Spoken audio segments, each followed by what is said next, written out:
E-commerce. Buying and selling of goods and services over the internet is called e-commerce. It includes online shopping, online banking, trading of stocks and bonds, electronic ticket booking, and so on. So anything, any services or products which you buy or sell is known as e-commerce. People find it convenient to compare different products and services, buy and sell them from the comforts of their home. From the comforts of your home, you can compare different commodities and products and services. You can buy them or sell them, compare with the other companies, and that too in the comfort zone of your home. You can do that. So that's why e-commerce is nowadays very, very popular. So popular e-commerce websites are there: Amazon.com, then Flipkart.com, many are there. Here's a screenshot of Amazon.com. E-governance. E-governance refers to the government use of information technology to exchange information and services with citizens, the businesses, and other arms of the government to reach to the citizens in an effective and transparent manner. Many websites are set up by the government where services like birth rate certificate registration, railway inquiry, ticket booking, submission of RTI, etc. are provided. These websites are accessible to everyone, and people can use this to get guidance, information, and services without any fees. It's free of cost. It's a government website. For example, http://india.gov.in is known as a National Portal of India. So this is the National Portal of India, which gives you information about various schemes and services of the government and allows citizens to apply them online.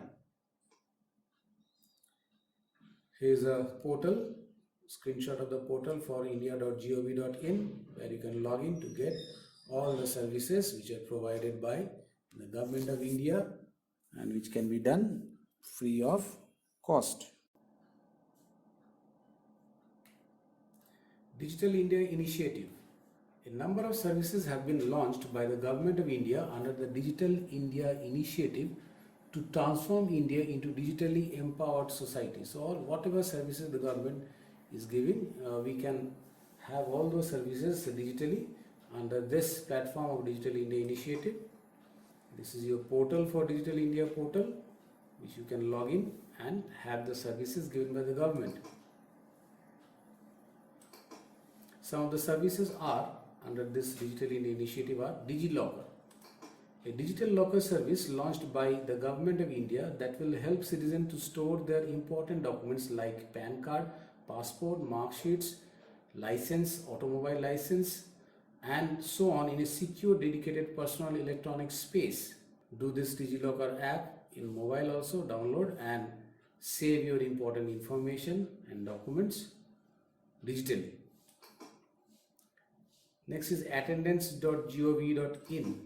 This site has been launched by the Government of India to maintain the attendance record of all government employees on a real-time basis. So all the government organizations where the attendance of the employees can be recorded by this attendance.gov.in throughout India.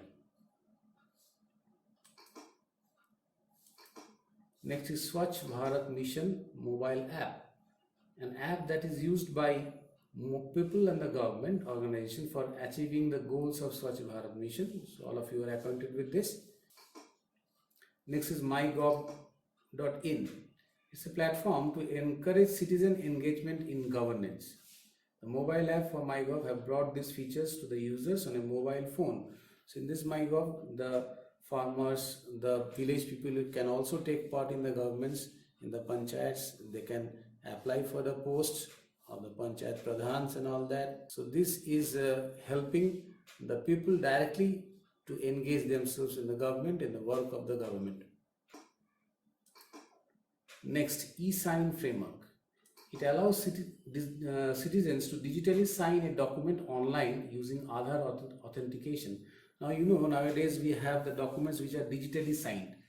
A document which is not in your place, you can remotely sign that document and digitally using this eSign framework. So this under the Digital India Initiative, this eSign framework platform is there where you can apply for your digital authentication and you can sign documents with the PDF documents digitally to use your Aadhaar for your authentication.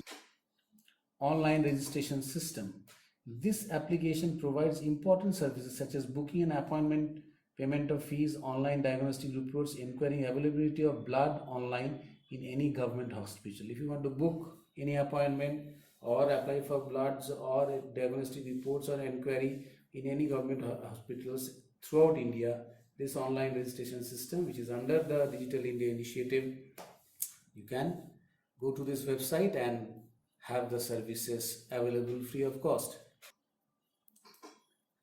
Next, National Scholarship Portal, a portal that helps people apply for all scholarships provided by the Government of India. So Government of India provides many scholarships based on the school level and then the college level and the university level. So you can go to this National Scholarship Portal website, check for it. As you are already giving some exam, NTSC exam, this all comes under the National Scholarship Portals. It covers all aspects of submission of the application, verification of the application, sanction and disbursal of the scholarship. Go to this site, and if you meet your criteria or eligibility, you can apply for the scholarship, which is actually provided by the Government of India. Next is Digitize India Platform, DIP. This initiative is for large-scale digitization of records in the country to facilitate efficient services of the citizens. So you can digitize your information, you can digitize your say Aadhaar card services, the voter card services, all come under this Digitize India platform, where you can digitize your ration card. So all this comes under this Digitize India platform. You go to this website and check for the services.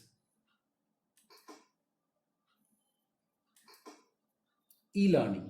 So this is very common nowadays. E-learning is the use of technology to enable people to learn anytime and anywhere. It includes the use of all forms of technology in teaching and learning. For example, the use of multimedia CDs, computer-based teaching and learning, internet or web-based training, which is already there in your DCC classes. We are using internet or web-based training. We are giving you the screen presentation using the computer-based teaching and learning. So all these we are actually getting the services in e-learning nowadays, and during this pandemic situation it is of much of use. Many websites such as www.edx.org offers courses from renowned universities, provide certificates upon successful completion of the courses.